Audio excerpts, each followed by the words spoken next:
this legacy. Wednesday night, tuned in to this legacy.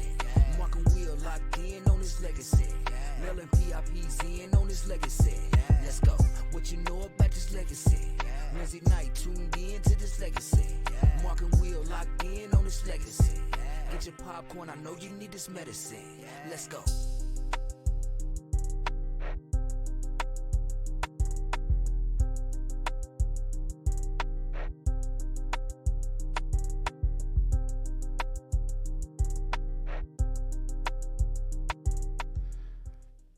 Welcome to the Mark and Will Show. Hey, yours truly, Will, and I'm gonna tell you, man. I've been trying to get a hold of this guy for a minute. I've been trying. I know he's busy. I know he's got a lot of stuff to do, but tonight's show is gonna be remarkable.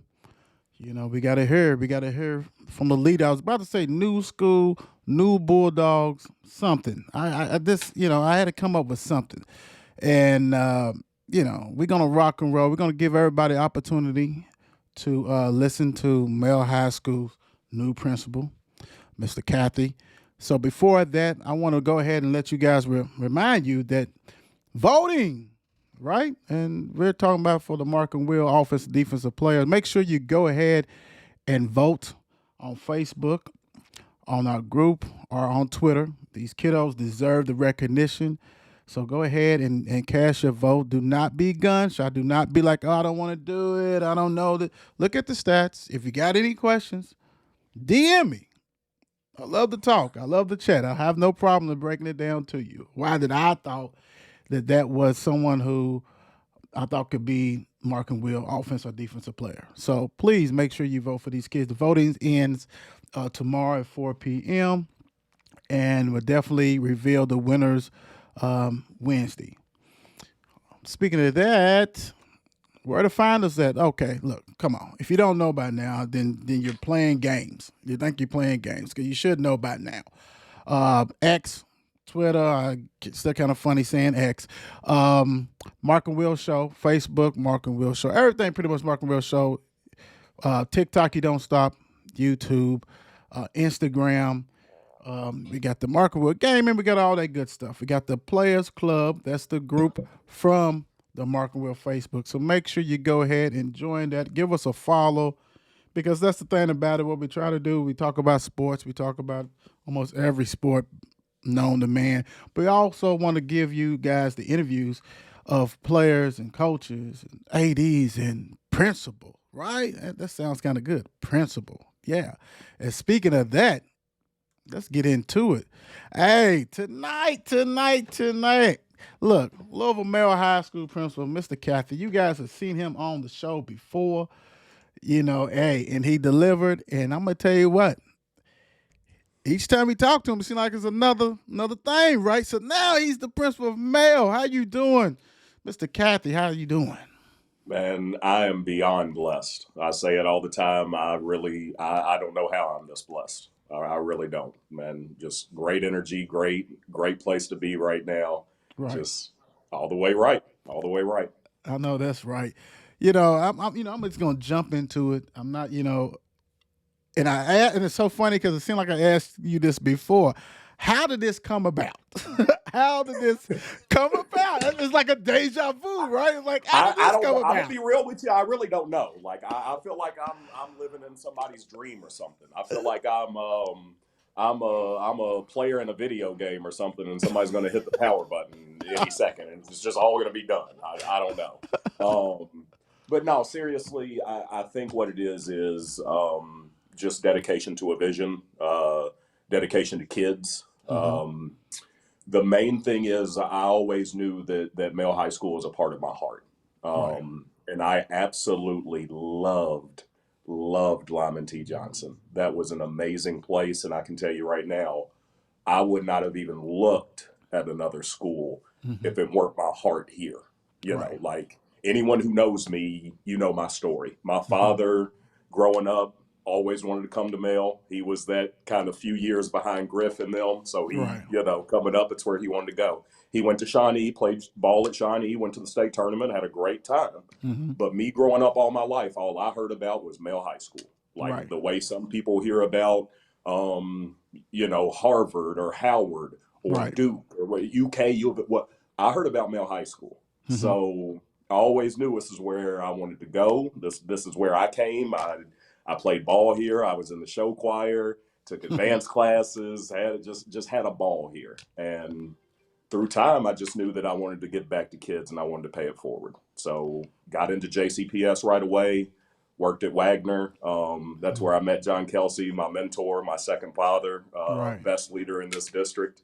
Was blessed enough to work for Dr. Polio, to work for Dr. Jury. Just found all these amazing leaders, and started as an instructor 3 there. And what an instructor 3 is essentially you're kind of a full-time staff member, but you aren't really a certified teacher yet. Okay. So I was doing ISAP, I was doing study hall. I had a study hall with 100 kids in the cafeteria. Like, imagine how that is, 22 years old, 100 kids in the cafeteria. Ooh, wow. I would do some ISAP, some secure, but I just filled in wherever I was needed. And I just started soaking things up like a sponge. And so from coaching and that education field, I just kind of slowly started to work my way up. Again, just continue to serve kids, continue to take care of people, continue to do the right thing. And over time, this opportunity just came. Right. Again, I put in the work at Johnson, continued to serve families and serve kids there. And when this opportunity opened, when this job opened, I kind of felt like I had to go for it. Right. Again, H is my heart. And Right. I feel like the H for me personally kind of stands for heart. And so I felt like I had to at least give it a shot, because if I didn't get it, I could at least say I gave it my all and I pushed for it, but it's not the time. But I knew I had to at least see what is it. Because like I said, this is my heart, and this is a place I want to pay it forward to the next generation. Right. So I know that's a lot from what you were asking on how I got here, but you know how we do. just, You know how we do. We don't mind that at all. You know what? I'm gonna have to steal that though. I'm gonna have to steal that because my middle name, it begins with an H. So I'm gonna have to. I love that. And I say it like even Primetime Dion was saying that. He was saying to his team when he was talking, he was like, "We aren't up next, we here." Right. So sometimes the H can stand for here. Sometimes the H can stand for home. But for me personally, it stands for my heart. Like, that's right. This is where my love is. I bleed purple and gold, and I can't imagine there being a better place in this nation, in this world, to be honest with you. You know that's right. Hey, I believe you. I second that notion with you, without a doubt. That's why I bring all the Bulldogs on here. And let me ask you this: how did being a principal at Johnson get you ready for this position? I think it's like anything. I think the main thing is the experience. And I'll tell you right now, from the coaching world, I take the same stuff from coaching and I pretty much apply it to education. So Jay-Z always said, I'm a hustler disguised as a rapper. Well, my thing is I'm kind of a coach disguised as a principal. Like, I've learned how to be this principal, but I'm a coach at heart. I'm a leader at heart. That's what it's about. But what the years as an assistant principal here first, and then the couple years as a principal at Johnson, what that really gave me was that experience. Because people say all the time, you've got to have some experience.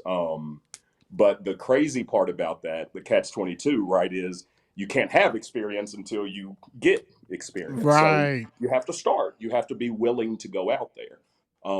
And again, when I was assistant principal here, Lyman T. Johnson was on a very, very short list of schools that I was like, you know what? If this place opens, if this job opens, I'm gonna go for it. I want to give it a shot. I'm ready to lead at a different level. And that just worked out that way. It was a school. It opened up 25th and Wilson. I loved my time there. Again, it just taught me how to step up and lead. It also taught me that honestly, you can't control every single thing, especially as a leader. You can't control all of it. Like, you're going to have all these kids, all these families, all these employees. Like, things are going to happen sometimes. Right. So it's not necessarily about stopping every little thing. Sometimes it's about how do you react? How do you handle something? How do you respond to something when it does occur? So a lot of that, just I've got that experience and learning. How do I respond to things? When things come up, when issues occur, how do you respond? How do you handle it as a leader? How do you set that tone, keep everybody good, keep everybody positive, and Right. make sure you continue to work through? But yeah, that's what Lyman T. Johnson definitely gave me. That year and a half, 2 years as principal there, definitely prepared me with that. That's good. So, how would you describe your leadership style? Like I said, one, it mimics straight from coaching. Like Mm-hmm. I get it from coaching. So again, what I've done is I've taken a lot of the greatest attributes from some of the greatest leaders I've known and kind of tried to harness that into myself and my own personality. I'm a lot of people don't believe this, but I am an incredibly shy person. I'm Mm-hmm. probably one of the most shy people you will ever meet. Get out of here. But seriously, but through education, like through working, through being a teacher, you know what I'm saying, and Mm-hmm. getting in front of the class, through being a coach and having to, tell kids and get in front of games and all that, you learn, you got to like kind of get over some of that. Like I'm Mm-hmm. such an introvert. I don't really like getting out there like that sometimes, but I do.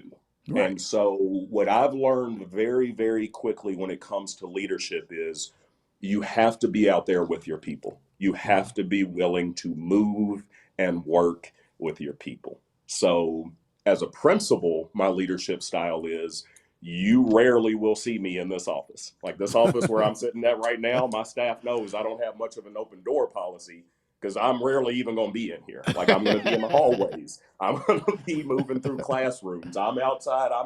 I'm moving. I'm Mm-hmm. a part of this culture and this environment just like they are. And when it's time to get to that paperwork that I don't necessarily love to do, a lot of that is in the evenings, the Right. weekend, and stuff like that. But Right. really, my leadership is about the relationships that I'm able to cultivate. Like when Right. you're able to work with people and work for people, people will start to move towards you and work for you. I think a great example that I can give for that, honestly, is my relationships with people like Hayworth, with people like Kelsey, Mm-hmm. with other teachers in the building, a lot of other teachers in the building that I've been able to kind of work with them, but now kind of move into more of a leadership type role. And Right. the reason I say someone like Hayworth and Kelsey specifically, like you're talking, like they were my supervisors. Right. Like I was Kelsey's assistant for, year after year after year. I met him when I was 19 years old. Right. So I was his assistant at Wagner. Then I came here and I was his assistant. Same way with Hayworth. Mm-hmm. I might have called myself president of basketball operations, but he was a head coach. I Right. was working for him. So to go from that role of like I'm working for them to then it flipped the other way around, it comes down to those relationships because I Right. was willing to step toward them when they needed it and they developed and cultivated those relationships. It's reciprocal. It's the other way around. So when I'm working with kids, when I'm working with families, when I'm working with teachers, my Bulldog leaders, as I like to say, Mm-hmm. it's about those relationships. That's what it Good. all comes down to. Good. Good. For the I was going to say that people don't know, but things change. But I want to ask you this: how would you describe Louisville Male High School's culture? Man, I think it's a culture that right now is shifting. Mm-hmm. And I think it's shifting not just because of male, but I think just because society Okay. culturally is shifting. Like that is reality. Yes. I always like to say in high schools, you see a culture start to shift and change about every 4 to 5 years because Mm-hmm. that's when you get a new class. You know what Right. I'm saying? Like these freshmen right now will graduate in about 4 years and a new group of friends, and they'll bring in their new kind of cultural things. Mm-hmm. Well, what was really crazy is when COVID hit, as many issues, quote unquote, as that brought, Mm-hmm. it also sped up that cultural shift. And it's almost like we had 15, 20 years of a change in society in just a couple of years. And so when you look at a lot of schools, you see how much things have changed. Right. Here at Mail, it's kind of going that same way. But the way I like to describe our culture and where we're going and my vision for what we'd like to do, I like to say we're built on tradition for our students to leave their own legacy. Mm-hmm. So we're a school that's been around since 1856. Like that's a whole lot of things that have Right. happened since 1856. Right. Like 1856, this world was very, very different from what Right. it is now in 2023. Very Right. different. So the culture of male obviously has had to shift numerous times over the years. And right now, I think we're seeing some of that as well. But again, the way I like to put it is we're built on that tradition because the tradition that has come before us, that will always be there. But our students have to be able to leave their own legacy. Right. They have to be able to have that tradition that they're leaving for the next generation of kids, because we are a legacy school. I can't tell you how many of these kids in this building, their aunties and uncles went here, their parents went here, their grandparents went here, some of them great grandparents, you know, because again, since 1856. So you've got a lot of this that's going on. And again, when we talk about it, I want to make sure that our kids currently are able to build on that tradition, but have their own legacy that they can leave to say, this is who we are in 2023. And this is what Male is as it's heading toward 2030. A lot of people don't like to hear it, but we're closer to 2030 than we are to 2015.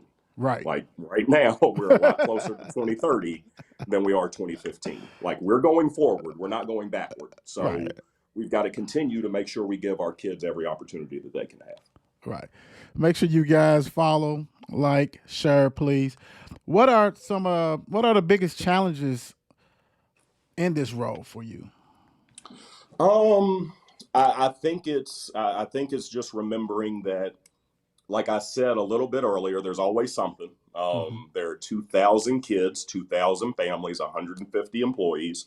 There's always going to be something. So you just have to be prepared to roll with that. You just have to be prepared to lead through that.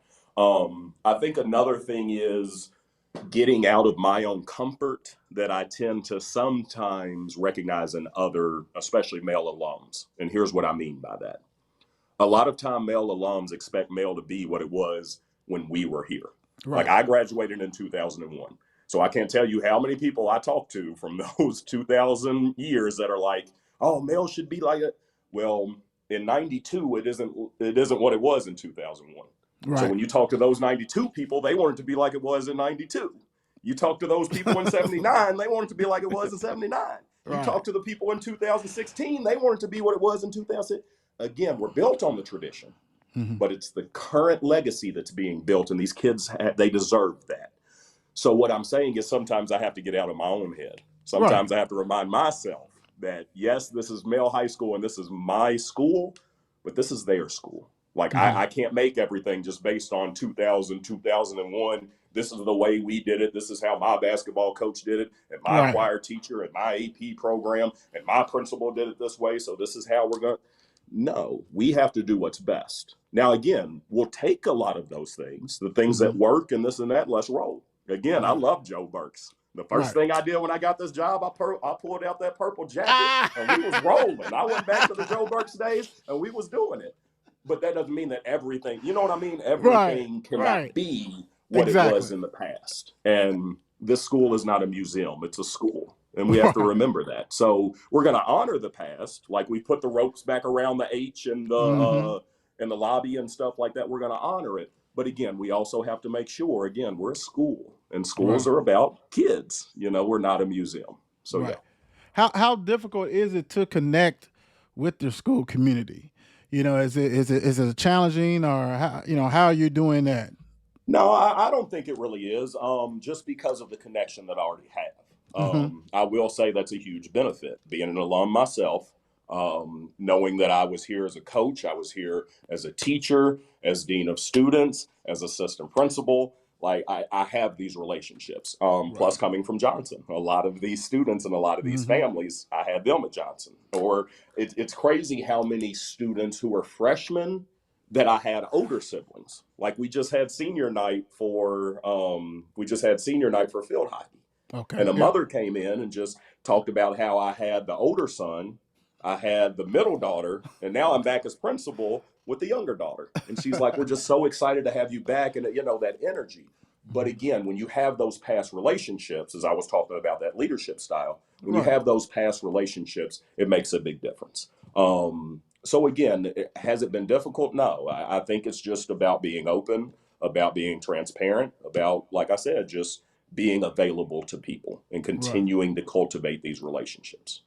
Now, I've seen where when you was assistant principal and that you did a lot of different like groups and stuff like that, and also with Johnson and leading up young people.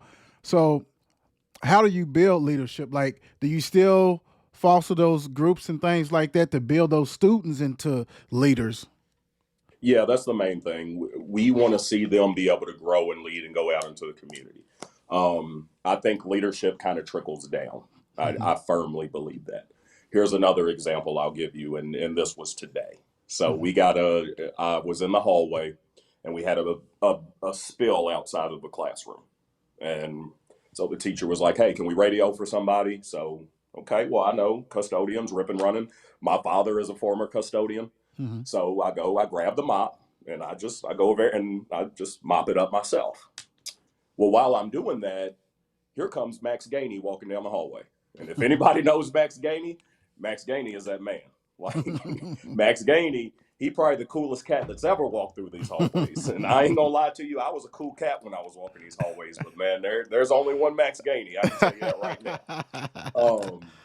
And as he's walking, he's like, "Man, coach, you just doing everything, ain't you?"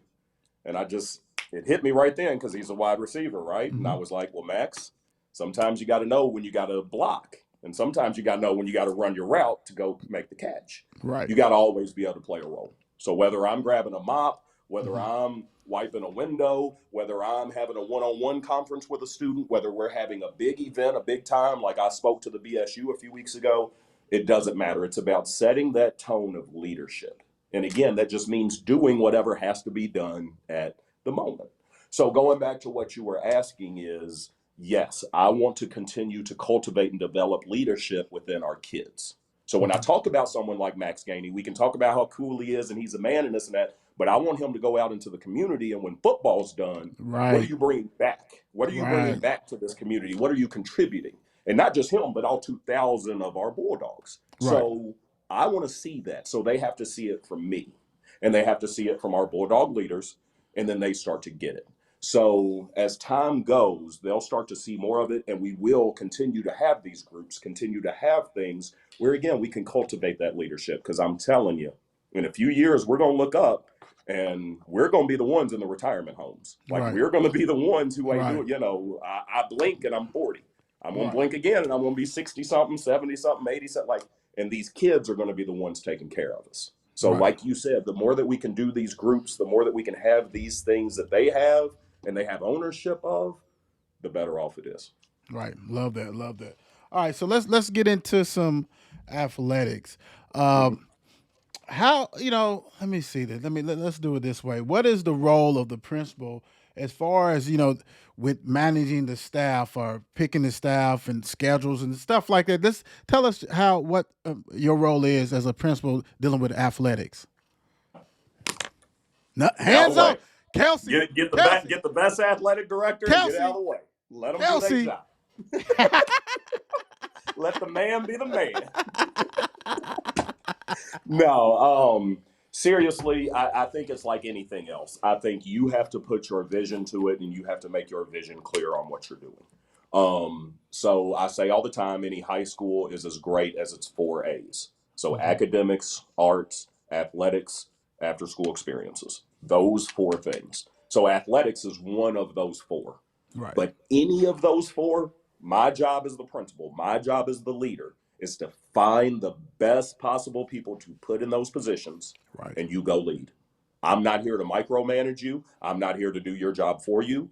I'm here to support you. You have issues, you need this and that, something comes up, I'm here to support all the way around. But at the end of the day, I hire the best athletic director. He Mhm. hires the best coaches, and they go out there and they do their thing to support kids and support families. Again, does it mean it's always perfect? No. Right. Does it mean you win every championship? No. But when you get the right people and you let them do their job and let them be who they're supposed to be, it usually works out. So while I'm incredibly supportive of athletics and our after school events and extracurriculars and all that, I want to do everything I can to keep Right. my hands off of it and just support as much as I can. Right. Right. And being that you've been coach and things like that, how important is promoting these different sports, especially the young lady sports, right? Because that's one thing that we kind of shifted on the Mark and Will show. Of course, we're going to cover football, basketball, all the all that kind of stuff like that. But we really shifted to baseball, softball, and then we'll get into volleyball, soccer, like that. Let's see, the young ladies. but that's, to me, I felt that, it needs to be brought up more. We need to be able to talk about it. So how is important is promoting the athletics, but also important, how important is promoting the young lady sports too? So I think athletics is huge because it's free promotion for your school. Mm-hmm. Again, I have a college philosophy about things. We are a pre-college and career school. My vision is for us to be the best pre-college and career school in Kentucky, and by the time I retire in 15 years, in the nation. So, with that said, athletics is free promotion. Like if we're in the newspaper, if we're on the news because of a football game, a basketball game, a soccer game, whatever, people see our school, they see our name. It creates a sense of pride. It makes people want to start coming and being a part of anything because people love being a part of winners. There is no question about that. No, I don't care where you are or what you're into. People Right. love to be associated with winners. Right. And so the more that you get that out there and the more that people see that, the more people want to come and be a part of it. Now, to go into the other part of what you're asking, it's huge because people have to understand what is your special talent and how do you promote that. Mm-hmm. Football is easy to be seen. Right. But let's also think about this because I'm a former basketball player. Mm-hmm. Okay. Even as a football star, you out there, your helmet's on.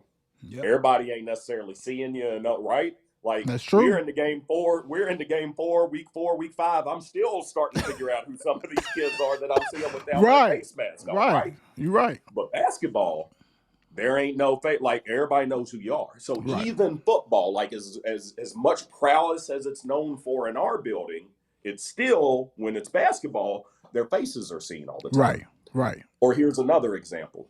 If you read our history book for Male High School, it says that our school was founded on pretty much 2 programs. And the success of those 2 programs usually can kind of dictate how the school year goes. Mm-hmm. The 2 programs they said, football, which everybody would pick out. The other one that they say is our band. And if you're in our building and you see the work that they put in and the time and the energy and everything, that's the truth. Our band don't play. Like they are next level.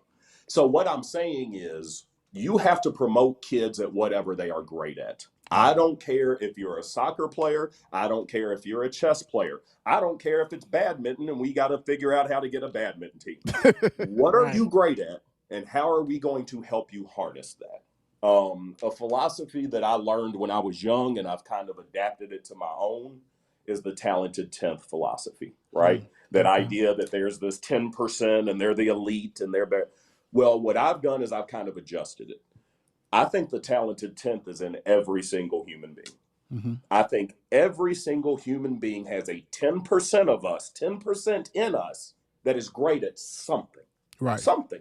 I don't know what it is, but all of us are great at something. There's a 10% in us. What's sad with so many kids, we don't tap into what that 10% is. Right. And so instead of tapping into what that 10% is and letting them grow that and cultivate that and become their best person, we spend too much time focusing on that 80, 90% that they don't even really know who they are right now. Well, think about how many adults are lost right now. Right. Think about how many adults don't even know what's going on right now.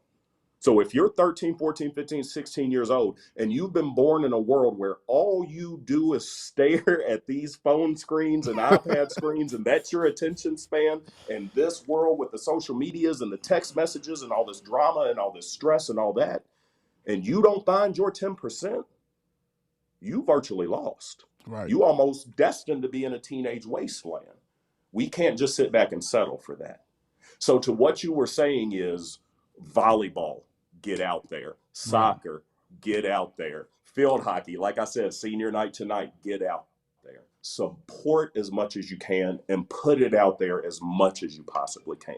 Now, again, in a school like Male, with as many events as we have, it's always something. Right. So you just have to really take the time and figure out what is it that I'm into. So the more that we promote those things, especially for our young ladies, my oldest daughter used to run cross country for JCPS, so I know what it is. The more that we can promote that, the better.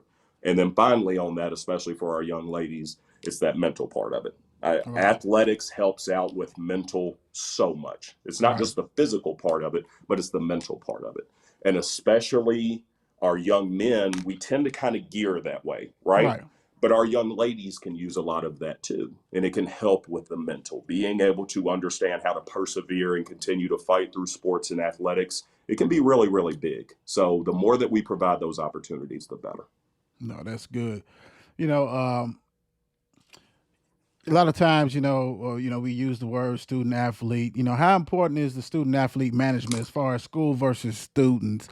School talking about academics versus them being the players and things like that, study hall and all that. So, how important is that management?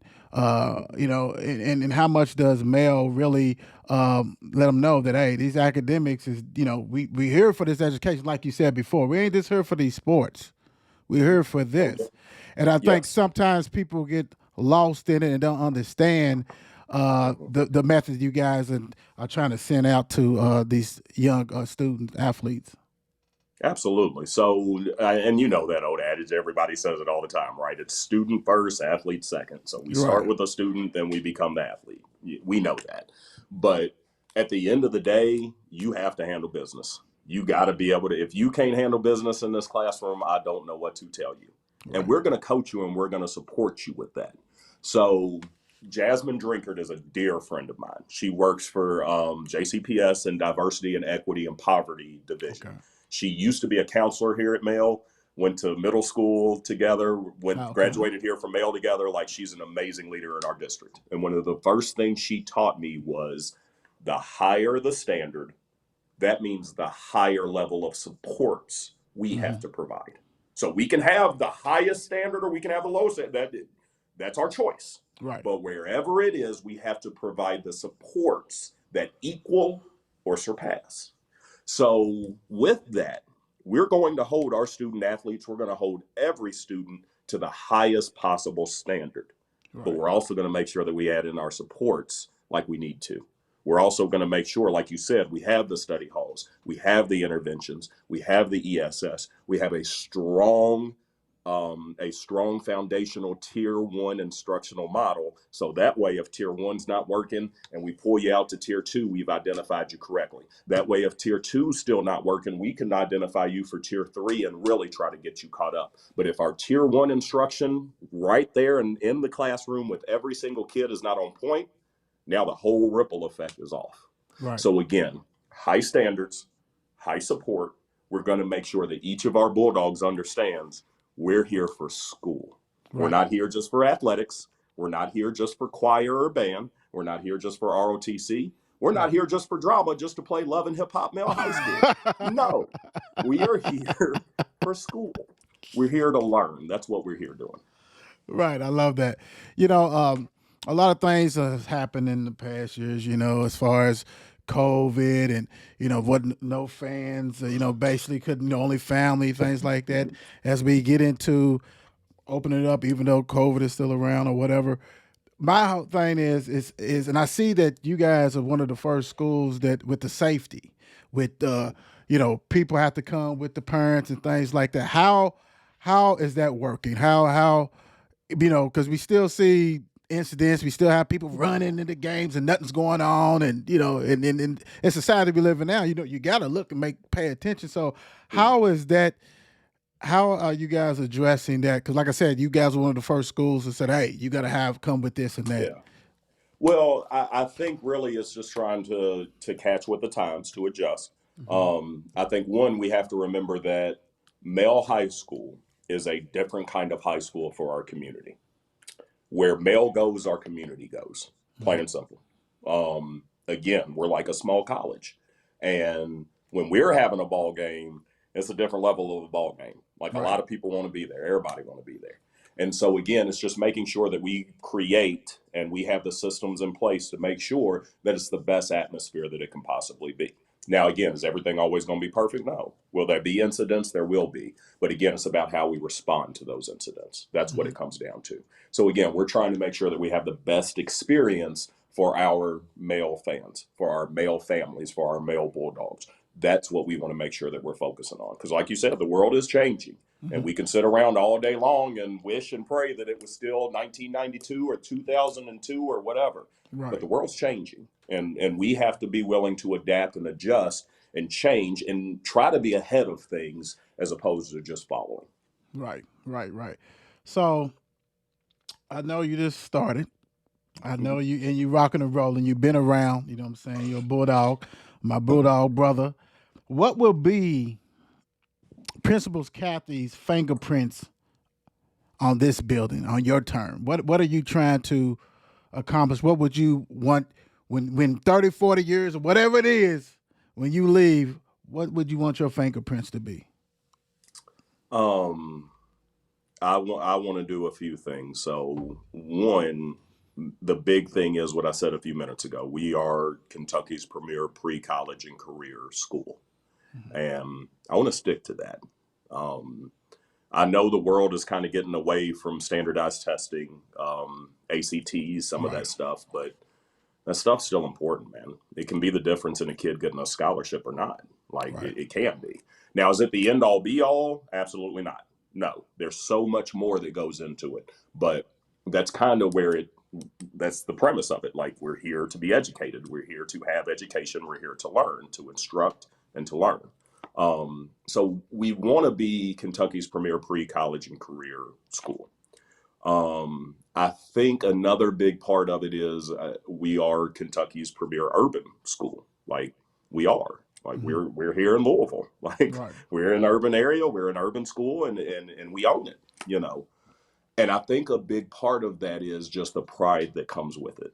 The pride that comes with knowing that we are the H, that again, since 1856. And since 1856, we're still standing and we're still going. And there's been a lot of changes since 1856, and there will continue to be a lot of changes, but we continue to go with that and we continue to push that.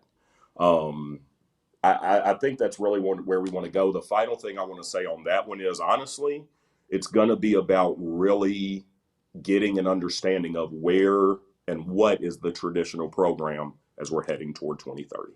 Like, it just is. Again, like I said earlier, we're closer to 2030 than we are 2015. And the traditional program, we've really got to sit down and get an idea. Me and other traditional programs, high school principals, middle school principals, elementary principals, we've really got to sit down at the table and get an idea with our district leadership, with our magnet school leadership, and really get an understanding for ourselves, for our school, and our community. Like, what is the traditional program? Like, what is it truly? What is the definition of it? What does it mean? Beyond just like the words on the paper. But how are we living it? What does it truly mean every day to be the traditional program? And I think that's going to be a big part of what we're going to be doing in the next few years, is really looking at it and saying, this is what our families want. This is what we want culturally for our kids and our families. So let's define it. But again, we're not defining it in 1982, 92, 2002. We're defining it in 2024 and beyond. Where are we going? Right. That's what I'm talking about. Look. I'm gonna give you opportunity. Like I told you, this is the state of the union, state of the Bulldog. Is there anything else that you would like to tell the students, the families, the alumni, you know, as being the principal of the H? The floor is yours. Yeah. So when I was assistant principal here, I talked about this. I've talked to our staff about this. I've talked to some of our kids about this. But if you ever go into our alumni room, it's an amazing thing to see. And when you're in there, like any room, there's four walls. And on this wall, there's all this just pictures and paintings and all these things from all the historical stuff from the very early beginning years of Mail. And then over here on this wall, you see all the other stuff as the years kept going and this and that. And then on this wall, here's all these things. But on the fourth wall, the wall where the door is, it's pretty much kind of like this. Right. There's not a lot up there. And what I tell our kids and our families is, guys, this is y'all's wall. This is the wall where when I say you're going to leave your legacy, this is where you're going. Do it. Live it every day. that band championship that you're trying to go get, that ROTC championship that you're trying to go get, that YouTube channel that you're trying to create, when you're trying to become the most famous TikToker or whatever social media thing is going to come up in 10 years that we don't even know about. Right.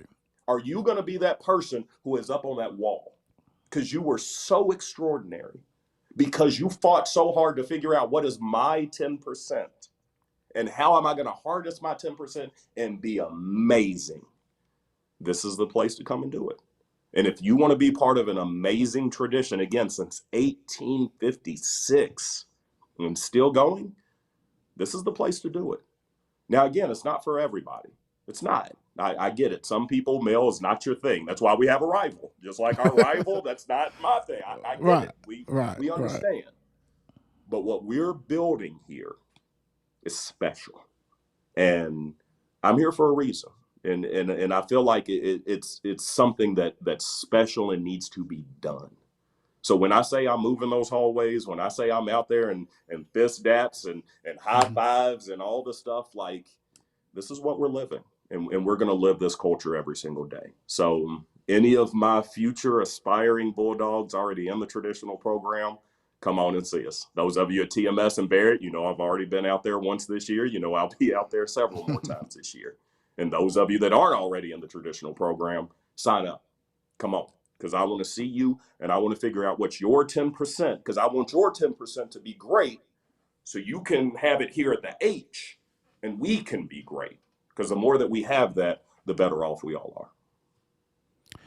That's what I have you on the show. That is why I had you on the show and will continue to offer you on the show. Anytime you want to get on the show, you know, I don't hold back. I'm gonna reach out to you. I want to thank you for joining, and also I want to thank the powers that be of getting it right, to put one in their own that's not just their own, somebody who's going to be a great leader, who's been a great leader. So I want to thank you as an alumni, as somebody who knows you. I want to thank you, and I'm so happy that you will be leading and are leading Mel High School. So we're in great hands, and I wish you nothing but the best, and thank you for joining me.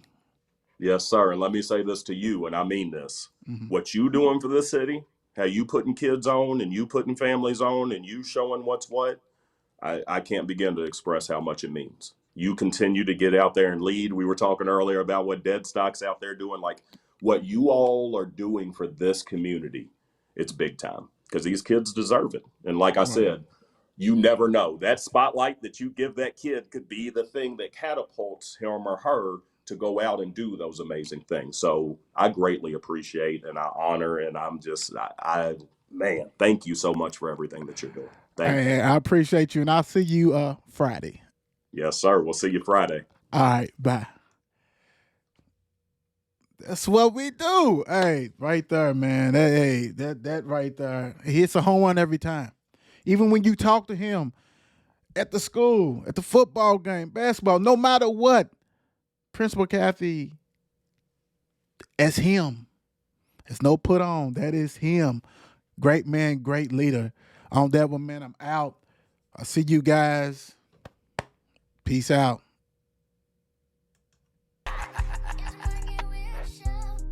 Market wheel. Yeah.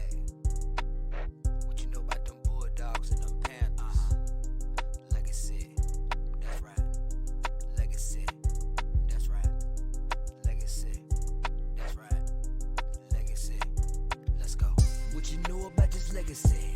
Wednesday night tuned in to this legacy. Mark and Will locked in on this legacy. Mel and PIP's in on this legacy. Let's go. What you know about this legacy? Wednesday night tuned in to this legacy. Mark and Will locked in on this legacy. Get your popcorn, I know you need this medicine. Let's go.